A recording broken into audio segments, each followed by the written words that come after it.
So new at 5, the D.C. Council just voted to take the first step toward reforming the troubled D.C. Public Housing Authority. This follows our investigation into filthy and dangerous conditions at some public housing units. Yeah, this is a big deal because a scathing federal report said the problems were even worse. It called the agency and its board dysfunctional and said it failed to provide safe and sanitary homes. Ardelia Gonzalez has covered many of these stories for months now. And Dee, I guess the question is, what changes did the council make?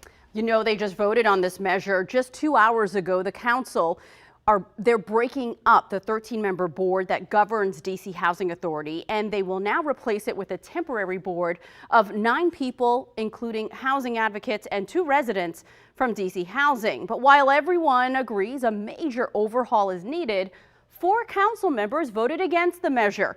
Opponents say people who live in public housing, who have the most at stake, have been left out of this process. Back in March, we showed you that some of those folks are living with mold, rats, and bugs in their units. Today, council members who voted against the emergency legislation say these problems and these people demand a more permanent solution. Process matters. It matters to public trust.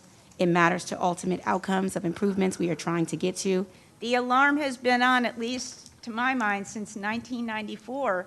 But we tune it out, except when the press amplifies it. And then we do the same thing again and again. We make some quick fixes. Is this bill perfect? Does it meet everybody's, wish list? No, it doesn't.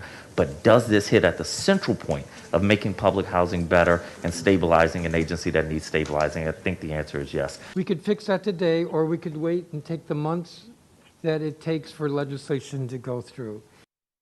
Well, speaking of permanent legislation, Councilmember Brooke Pinto and outgoing Councilmember at Large Alyssa Silverman introduced a legislation calling for independent boards. This new transitional board was mainly appointed by the mayor.